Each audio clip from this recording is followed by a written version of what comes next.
आम्हाला हे लक्षात आणून द्यायचं आहे की सर्वोच्च न्यायालयाने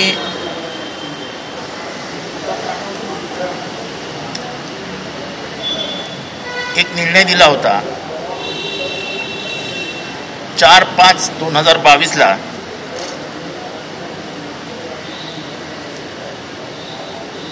की 2 आठवड्यात तुम्ही इलेक्शन्स घ्या आणि त्या घेत असताना त्यांनी डिलिमिटेशनच्या बाबतीत काही मर्यादा आखून दिल्या होत्या. 11/3/2022 अगोदरचं जे डिलिमिटेशन आहे तोच बेस मानून तुम्ही इलेक्शन्सला सुरुवात करा. त्याच्यानंतर काही कारणास्तव त्या इलेक्शन झाल्या नाही आणि त्या इलेक्शन्स आत्ता होत आहेत. पण याचा अर्थ सर्वोच्च न्यायालयाने दिलेला निर्णय जो होता 2022चा की तुम्ही कुठल्या तारखेची बेसलाईन धरावी, ती बेसलाईन सोडून आता नवीन प्रभाग रचना आणि नवीन डिलिमिटेशन करण्यात आलं आहे. आणि हे डिलिमिटेशन इतकं चुकीचं आहे, इतक्या तफावती आहेत त्याच्यामध्ये की प्रत्येक जिल्ह्यातनं प्रत्येक ग्रामपंचायतीमधनं ह्याच्याबाबत तक्रारी येत आहेत. आपल्या मनाला येईल तसं प्रभाग रचना करण्यात आलेली आहे, आपल्या मनाला येईल तशी प्रभागामध्ये लोकसंख्या टाकण्यात आलेली आहेत, आपल्या मनाला येईल तसे प्रभाग जोडण्यात आले आहेत. प्रभागाची निर्मिती करत असताना लोकांची सोय व्हावी याच्यासाठी प्रभागाची निर्मिती करावी असा स्पष्ट संकेत असताना राजकीय हेतूने प्रेरित अशी प्रभाग रचना करण्यात आली. आणि याच्यात सर्वात मोठा हात हा इलेक्शन कमिशनचा आहे. इलेक्शन कमिशनकडे माझ्यासारख्या माणसाने 5 महिन्यापूर्वी पत्र पाठवून सांगितलं होतं की प्रभाग रचना हे कधीही अधिकारी करत नसतात, तर राजकीय पक्ष जे तिथे प्राबल्य ठेवतात ते राजकीय पक्ष तिथे प्रभाग रचना करत असतात. आणि या प्रभाग रचनेवरती ऑब्जेक्शन देखील घेण्यात आलं. अनेक याचिका उच्च न्यायालयात दाखल झाल्या. आमची ही एक याचिका उच्च न्यायालयात दाखल झाली. हिज लॉर्डशिप घुगे साहेब यांनी मुख्य न्यायमूर्तींनी ही केस ऐकावी असं सांगितली. त्यांनी बेंच बसवावं असं सांगितलं. एकीकडे सर्वोच्च न्यायालयाचं लिमिटेशन आहे की 31 तारखेपर्यंतच आम्ही तुम्हाला परवानगी देतोय, आणि दुसरीकडे सगळ्या याचिका ह्या सर्व उच्च न्यायालयात आता पेंडिंग आहेत. ह्याबाबत देखील आपण ह्या याचिका आमच्या विरुद्ध असल्याने आपण ह्या ऐकाव्यात हे सांगण्यासाठी इलेक्शन कमिशन कोर्टात गेलेलं नाही. म्हणजे कसंही करून आपला खोटारडेपणा पुढे येऊ नये म्हणून 31 तारखेनंतर कोर्टाने ऐकलं तर ते इन्फेक्शियस होईल. म्हणजे आम्ही केलेल्या याचिकांना काही अर्थच राहणार नाही असा एकंदर इलेक्शन कमिशनचा कारभार आहे. इलेक्शन कमिशनला खरं तर सर्वोच्च न्यायालयाने जे आदेश दिले होते 4/5/2022 त्याच्यानुसार डिलिमिटेशन करायला पाहिजे होतं. त्याच्यानुसार डिलिमिटेशन न करता मनमानी पद्धतीने डिलिमिटेशन केले, मनमानी पद्धतीने वॉर्ड केले. आणि हे फक्त ठाण्यापुरतं मर्यादित नाही, कारण का याचिका समजा आम्ही ठाण्यातनं केली आहे, पण आता मात्र आम्ही जेव्हा बघतो आहोत तेव्हा कमीत कमी 100 याचिका वेगवेगळ्या खंडपीठापुढे आहेत. सर्व नागपूर खंडपीठापुढे आहेत, कोल्हापूर खंडपीठापुढे आहेत, औरंगाबाद खंडपीठापुढे आहेत, मुंबई खंडपीठापुढे आहेत. आणि या सगळ्या सर्वोच्च म्हणजे उच्च न्यायालयाच्या न्यायमूर्तींनी एकत्रित ऐकाव्या असं सरकारने निवेदन केलेलं आहे. तेही इलेक्शन कमिशनने केलेलं आहे. म्हणजे इलेक्शन कमिशनची भूमिका काय हे म्हणजे अजूनही गुलदस्त्यात आहे. इलेक्शन कमिशनची भूमिकाच संशयास्पद आहे. निवडणुका ते कुठल्या पद्धतीने घेतात याबद्दल आमच्या मनात प्रचंड साशंकता आहे. आणि त्यामुळे सर्वोच्च न्यायालयाने दिलेले निर्णयही जर तुम्ही पाळणार नसाल तर इलेक्शन हे संशयाच्या घेऱ्यात आहेत. तुम्हाला एका राजकीय पक्षाला मदत करण्यासाठी तुम्ही हे काम करतात असं मागचं स्पष्ट मत आहे. आणि याच्यात सगळे ऑर्डर्स दिलेले आहेत. ते ऑर्डर्स क्लिअर कट काय म्हणतात हे सुद्धा आम्ही सांगितलेलं आहे. हे सगळं याच्यात दिलेलं आहे.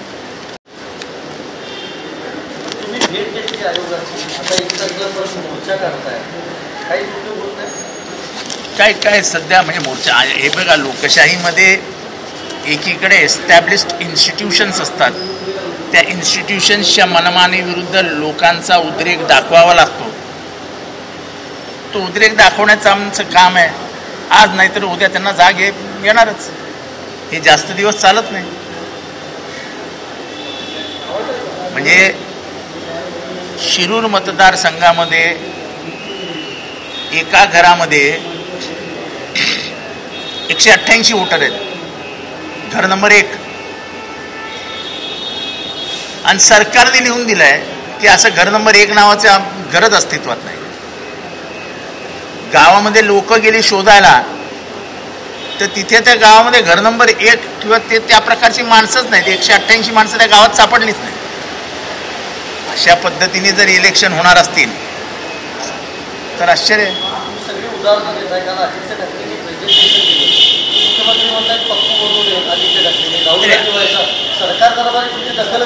असं आहे की टिंगल-टवाळी करून प्रश्न सुटत नसतात. प्रश्नाचं गांभीर्य ओळखावं लागतं.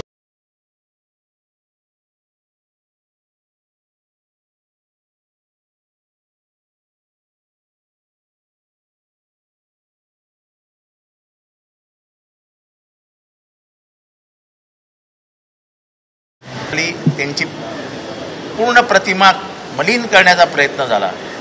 कारण का सक्षम विरोधी पक्षनेता आपल्याला नकोच आहे. आपण जो कारभार करतो तो मनमानीपणाने चालला पाहिजे. त्यामुळे सक्षम विरोधी पक्षनेता उभाच राहता कामा नये अशा पद्धतीने त्यांनी राहुल गांधींची हेटाळणी केली.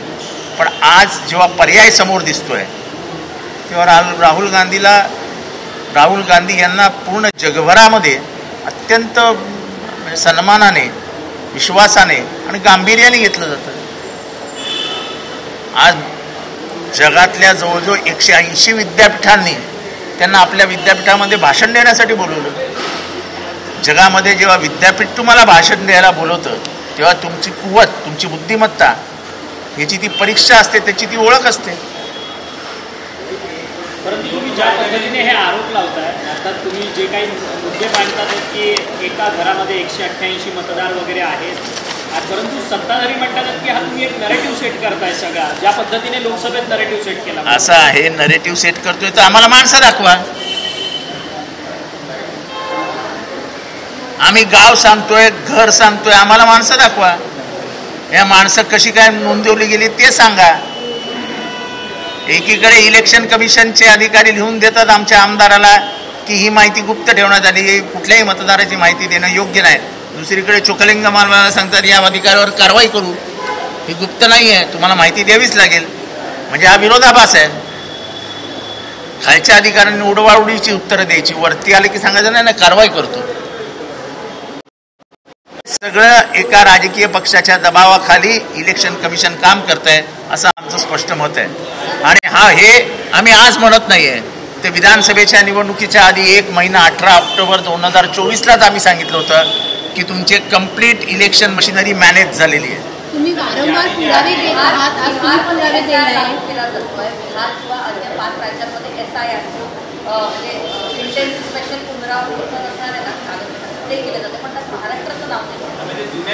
स्थानिक निवडणुकीनंतर असं आहे की कुठल्याही पद्धतीत स्थानिक स्वराज्य संस्थेच्या निवडणुका ह्या परत एकदा खोट्या याद्यांवरती, खोट्या मतदारांवरती, बाहेरनं आणलेल्या मतदारांच्या जोरावरती जिंकायच्या असा पणच इलेक्शन कमिशननी आणि सरकारने मिळून दोघांनी हातमिळवणी करून केलेला आहे. आमचं स्पष्ट मत आहे की इलेक्शन कमिशन हे स्वतःचं अस्तित्व गहाण ठेवून बसलेलं आहे. इलेक्शन कमिशनला स्वतःचं अस्तित्वच राहिलेलं नाही. किंबहुना सरकार सांगेल तेच खरं असं जर इलेक्शन कमिशन म्हणणार असेल तर बाबासाहेब आंबेडकरांनी संविधानाच्या माध्यमातून इलेक्शन कमिशनला दिलेलं स्वातंत्र्य हेच मुळीच धुळीस मिळालेलं आहे. तुम्ही इतके पुरावे देत आहात, वारंवार प्रेझेंटेशन दिले जात आहेत. आदिवासी निकाल दिला, तुम्ही पुरावे दिले, काँग्रेस नेतेही पुरावे दिले, मात्र निवडणूक आयोग म्हणते की आमच्याकडे कुठलीही गैर जे आहे ते पत्रामुळे झालेले जे मतदार यादी. तुम्हाला म्हणजे आता पुढच्या 2-3 दिवसात अजून एका मतदारसंघामध्ये 73,000 मतांचा घोटाळा आम्ही समोर आणतो. 73,000 मतांचा. अजूनही तुम्ही म्हणाल की नाही काहीच झालेलं नाही, काहीच झालेलं नाही, तर मग काहीच झालेलं नाही. संपदा मुंडेंनी आत्महत्या केलं ते काय तिच्यामुळे गेली, काहीच झालेलं नाही. आदित्य ठाकरे यांनी काल जे प्रेझेंटेशन दाखवलं केलेलं आहे त्याचं म्हणणं आहे की अधिसूचना अजूनही केरळमध्ये निघालेली नाही. स्थानिक संस्थांची आवश्यक देखील अशी मात्र केरळमध्ये हे SIR करतायत, इथे जायला त्यांना काय प्रॉब्लेम आहे? तोच प्रॉब्लेम आहे की केरळमधलं राज्यामध्ये SIR तुम्ही करता आणि महाराष्ट्रामध्ये मात्र SIR करण्यास विरोध करताय. हे काय घ्या ना, तुम्ही सांगा ना, ठीक आहे सरकारने आणि सगळ्यांनी जाऊन जर सुप्रीम कोर्टात सांगितलं की आम्हाला मतदार याद्यांबद्दल घोटाळे निदर्शनास आणलेले आहेत, विरोधी पक्षांचा आक्षेप आहे, आम्ही मतदार याद्या व्यवस्थित करतो आणि इलेक्शन घेतो, तर सर्वोच्च न्यायालय काय सांगणार? चोरा नाही नाही नाही नाही तसं नाही करता येणार, तुम्ही तशा जशा याद्या आहेत तशा वापरा आणि इलेक्शन घ्या इलेक्शन. अहो सर्वोच्च न्यायालयात याचिका पडल्या आहेत लोकांच्या की निवडणुकीमध्ये घोटाळे झालेत आणि पुराव्यासकट देत आहेत लोक. एकेका माणसाचं 6-6 वेळा नाव देत आहेत, एकाच यादीमध्ये 6 वेळा नाव असलेली मतदार याद्या देत आहेत. अजून किती घोटाळे द्यायचे लोकांनी समोर आणून? फडणवीस म्हणतात की विरोधक पुरावे देऊ शकले नाही. आता काही वेळापूर्वी कदाचित ते त्यांच्यापर्यंत आमचे पुरावे पोचलेले नसते. आदित्य ठाकरे यांनी काल जे प्रेझेंटेशन दिलं त्यावरून ते सांगतात की आदित्य ठाकरे पप्पू बनू नये, राहुल गांधी. ते ठीक आहे, आता ते काय म्हणतात याच्यावरती जास्त भाष्य करण्यात काही उपयोग नाही. कुठल्याही व्यक्तिमत्वाची व्यक्तीची हिटाळणी करून ते सत्य लपवता येत नाही.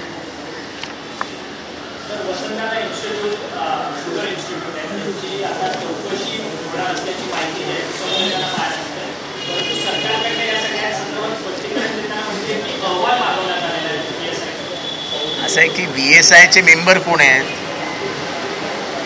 स्वतः सहकार मंत्री त्याचे मेंबर आहेत, स्वतः शुगर डायरेक्टर त्याचे मेंबर आहेत, केंद्रातले 2 प्रतिनिधी आहेत त्या बॉडीवरती. म्हणजे सरकारी यंत्रणा पूर्ण त्याच्यात आहे आणि ती एक रिसर्च इन्स्टिट्यूट आहे. साखरेच्या संबंधात महाराष्ट्राने केलेली प्रगती ह्याच्यामध्ये वसंतदादा शुगर इन्स्टिट्यूटचा फार मोठा वाटा आहे, फार मोठा वाटा आहे. आता ती इन्स्टिट्यूट कोणीतरी क्ष व्यक्ती चालवतो आणि त्या क्ष व्यक्तीला थोडंसं म्हणजे त्यांच्या नावाभोवती काहीतरी फिरवायचं म्हणून जरी धंदे करणार असेल करा ना, त्याच्यात काय मोठे आहे. पण स्वतः सरकारचे 5-5 प्रतिनिधी त्याच्यात आहेत आणि आज नाही आहेत, वर्षानुवर्ष आहेत. आणि त्या इन्स्टिट्यूटनी केलेली प्रगती बघा, त्यांनी केलेलं शोधकार्य बघा, त्याला इंटरनॅशनल रिकग्निशन आहे. त्या संस्थेला आंतरराष्ट्रीय ओळख आहे, मान्यता आहे. म्हणजे महाराष्ट्राची लाच वेशीवर टांगण्याचं काम आहे. असले काहीतरी धंदे करतायत मी. आंतरराष्ट्रीय स्तरावरती त्यांच्या रिसर्चला जी काही ओळख मिळाली आहे त्याच्यानी महाराष्ट्राचं नाव झालंय. ते नाव पुसण्याचं काम करण्याची खबरदारी हे घेत आहेत. असलं काहीतरी नको ते करून.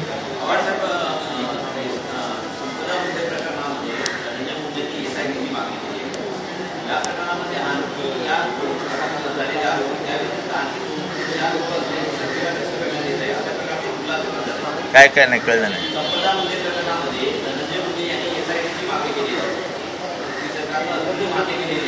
नाही SIT तर नेमायलाच पाहिजे, पण माझं तिच्या आईवडिलांना निवेदन असेल की तुम्ही कोर्ट मॉनिटर्ड इन्व्हेस्टिगेशनची मागणी करा.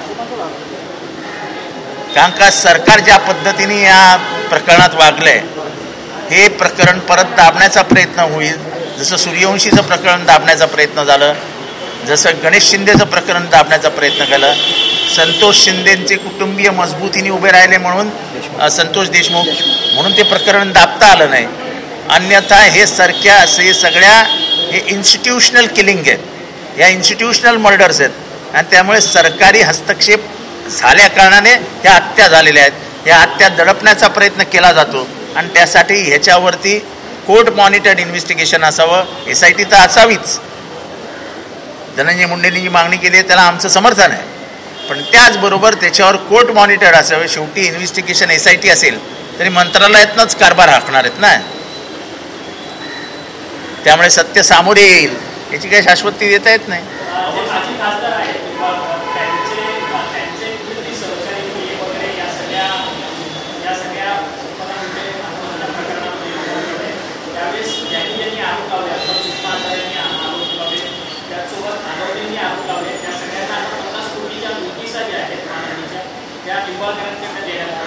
नाही ते ठीक आहे, असं घाबरवण्याचं काम सगळं करतात. 50 कोटीची नोटीस, 100 कोटीची नोटीस. आगवणेंनी तर TV वर येऊन स्पष्ट मुलाखत दिली ना, असं काय मागणं बोलून काय मुलाखत दिलेली नाही. आणि कोणी या प्रकरणात बोलताना कोणी मागे वळून म्हणजे उगाच अंधारात बाण सोडलेला नाही आहे. सगळ्यांनी पुरावे सगळेच समोर आलेले आहेत. त्या आगवण्यांच्या घरामध्ये 24 केसेस घालण्यात आल्या, मोकोकोची केस टाकण्यात आली. म्हणजे इतक्या निष्ठुरपणाने राजकीय शक्तीचा वापर करणं, सरकारी यंत्रणेचा वापर करणं या सरकारलाही शोभत नाही.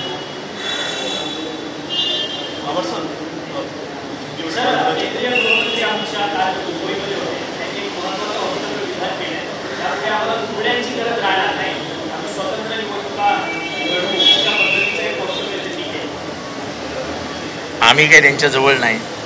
या विधानाचा अर्थ काय निघतो हा ते ज्यांना कुबड्या समजतात आणि म्हणजे महाराष्ट्रातील लोक ज्ञानी आहेत, त्या ज्ञानी लोकांना कळलं ते कुबड्या कोणाला म्हणाले, त्यांनी याचा विचार करावा. आम्हाला काय करायचं.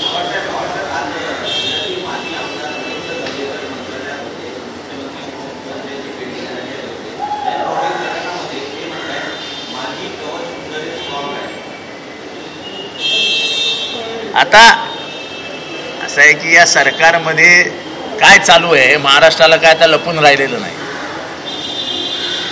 आणि कालच्या त्यांच्या विधानावरनं तर अगदी स्पष्ट झाले. त्याच्यामुळे गणगेकर जे बोलतायत त्याच्यात कुठेही ते काही खोटं बोलतात अशातला काय भाग नाही. सरकारचा भाग असलेल्या पक्षाचा एक नेता उठतो आणि अख्ख्या सरकारला अडचणीत आणतो आणि त्याच्या मागे कोणीच नाही असं म्हणायचं, असं मी तरी मानत नाही. मला त्याच्या पुढे जाऊन सांगायचं आहे. जैन बोर्डिंगचं जसं प्रकरण आहे तसं ठाण्यामध्ये एक रतनजी प्रेमजी ट्रस्टचं प्रकरण आहे आणि त्याच्यातही या सरकारमधले काही मंत्री इन्व्हॉल्व आहेत. जवळजवळ 1500 कोटी रुपयाची जमीन 100 कोटीमध्ये आणि त्यातले फक्त 2 कोटी रुपये देऊन लाटण्याचा प्रकार झाला. बापामध्ये आणि मुलामध्ये वाद झाला. मुलाने हायकोर्टात स्टे घेतला आणि ते प्रकरण हायकोर्टाने थांबवलं. त्याला सुप्रीम कोर्टात चॅलेंज करण्यात आलं. कालपर्यंत ठाणे महानगरपालिका या प्रकरणात दखल घेत नव्हती. अचानक ठाणे महानगरपालिका आता सर्वोच्च न्यायालयात पोहोचली. जी ठाणे महानगरपालिका उच्च न्यायालयात गेलीच नव्हती ती वरती पोचते. म्हणजे भ्रष्टाचाराला पाठीशी घालण्यासाठी हे सरकार कुठल्या अंगाने बाहेर पडतं याचं उदाहरण आहे.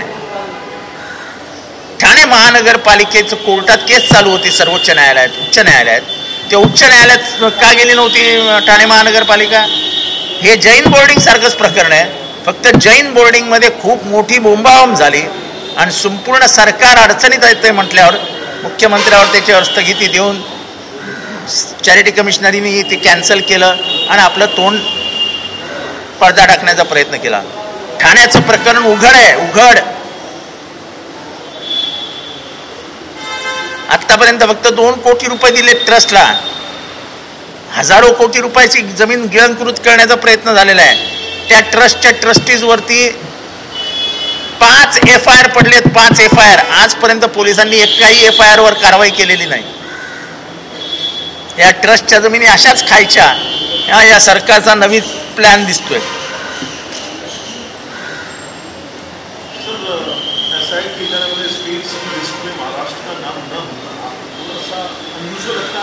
ऐसा है कि अब ये सरकार और इलेक्शन कमीशन की जो सांठगांठ है वो शक के दायरे में है ही. पूरे देश में SIR कर रहे हो. इधर एक एक कॉन्स्टिट्यूंसी में 70-70 हजार वोटों का लफड़ा दिखाई दे रहा है विद प्रूफ. तो इलेक्शन कमीशन सोया है क्या? आप केरल में भी अब लोकल सेल्फ गवर्नमेंट के इलेक्शन है, स्थानीय स्वराज संस्था के इलेक्शन है, उधर आप SIR करवाते हो. और महाराष्ट्र में तमाम विरोधी पार्टियां आपके सामने प्रूफ्स दे रहे हैं कि भाई घोटाला हुआ है, तो भी अनदेखे कर रहे हो, आंख बंद करके बैठे हो. ये सवाल से भी किया जाता है आप लोग चाहते हैं कि SIR हो, चाहता है महाराष्ट्र SIR हो. सवाल उठता है कि बिहार में अपोज हो रहा है, यहाँ पे करवाने की बात हो रही है. देखो, महाराष्ट्र में SIR का मतलब ये है, हम यही चाहते हैं आप जो चाहिए वो करिए, लेकिन जो घोटाले हुए हैं तुम्हारे चुनाव की यादी में, सिर्फ until and unless all organs are fit, सब तुम्हारी शरीर के अंग, हार्ट है, किडनी है, लीवर है, फिट नहीं है तो आप अनफिट हैं. अभी चुनाव में मतदार यादी ही मेन है. अगर वो ही बराबर नहीं है तो आप चुनाव कहां से बराबर करवाएंगे? एक एक कॉन्स्टिट्यूंसी में 40-40 हजार वोटों का लफड़ा दिखा सामने आ रहा है. पुणे में एक कॉन्स्टिट्यूंसी है, हम दावे के साथ और प्रूफ के साथ आने वाले हैं बार. 73,000 वोटों का लफड़ा सामने आया है. मैं तो कहूंगा लोगों से कि तुम्हारा गणतंत्र भी खतरे में आ रहा है. चुनाव करिए क्यों? आपको मालूम है यहाँ से 50,000, वहाँ से 20,000 वोट लाके वोटिंग करना है और बाद में इनको घर भेज देना, ये मिलेंगे ही नहीं. बाद में चुनाव जीत लिया, आ गए सरकार में. एक तारीख को आप लोग सड़क पे उतरेंगे, तमाम विपक्षी पार्टीज होंगी, आप तमाम बड़े झगड़े होंगे. मैं जानना चाहता हूँ कि इम्पैक्ट को इम्प्लीमेंट होते हुए देख रहे हैं, सिर्फ एक विरोध के शब्द में इसको देखा जाए, आपको लगता है ये वाकई में इम्पैक्ट? देखो, ऐसा है, सत्ताधारियों को ये लगता है कि पब्लिक अब आंख बंद कर चुकी है, अब हम सत्ता में हैं, कुछ नहीं होगा. ऐसा नहीं होता है. गणतंत्र में जनता की ताकत बहुत बड़ी होती है, और जिस दिन जनता ने तीसरी आंख खोल दी उस दिन अच्छे को भागना पड़ता है.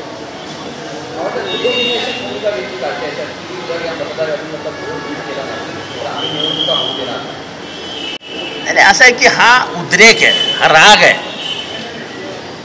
लोकशाही मधला जो सर्वात मोठा अधिकार आहे मतदान, त्या मतदानाचं माध्यम आहे मतदार याद्या. तर ज्या मतदार याद्याच व्यवस्थित नसतील तर मतदानालाच अर्थ नाही, आणि मतदानाला अर्थ नसेल तर त्याच्यातनं येणारा निकाल त्याला अर्थ नाही.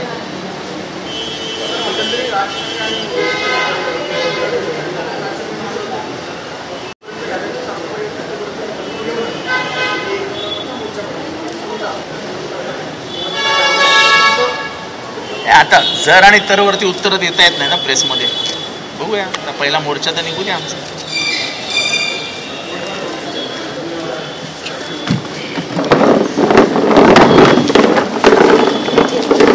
सांगितलं 22 की सुप्रीम कोर्टाच्या लक्षात नाही आणून दिलं का डिलिमिटेशनची डेट? आवाज आहे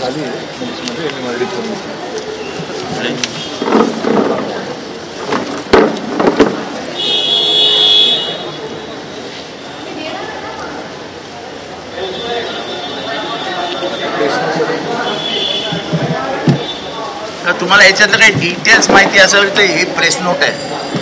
शेअर करा. तुमच्या डिटेलमध्ये कोर्टाची बेअदबी झाली, कोर्टाचाच निर्णय होता की त्या डिलिमिटेशनमध्ये इलेक्शन आता नवीन केली म्हणजे सुप्रीम कोर्टाची बेअदबी ऑलरेडी झाली, असा तो एक मुद्दा होता. तुम्ही काल लिहिलेला नोटमध्ये तो पण जरा हायलाईट करायला पाहिजे. सुप्रीम कोर्टाच्याच निर्णयाचं नाही, ह्याच्यामध्ये एक लक्षात आणून देण्यासारखं आहे की सर्वोच्च न्यायालयाने दिलेल्या निकालाचा अभ्यास न करता डिलिमिटेशन करण्यात आलेलं आहे. म्हणजे सर्वोच्च न्यायालयाने दिलेल्या निकालाचीच पायमल्ली करण्यात आली आहे, सर्वोच्च न्यायालयाच्या निर्णयाचीच पायमल्ली करण्यात आली. आता सुरू केलं आहे आम्ही रिप्रेझेंटेशन तर स्टेट इलेक्शन कमिशनला पक्षाच्या वतीने. आता 1 तारखेच्या मोर्चामध्ये हे सगळं पक्षांच्या हातात देऊ आम्ही आणि याच्या विरुद्ध ही लढाई सुरू करू.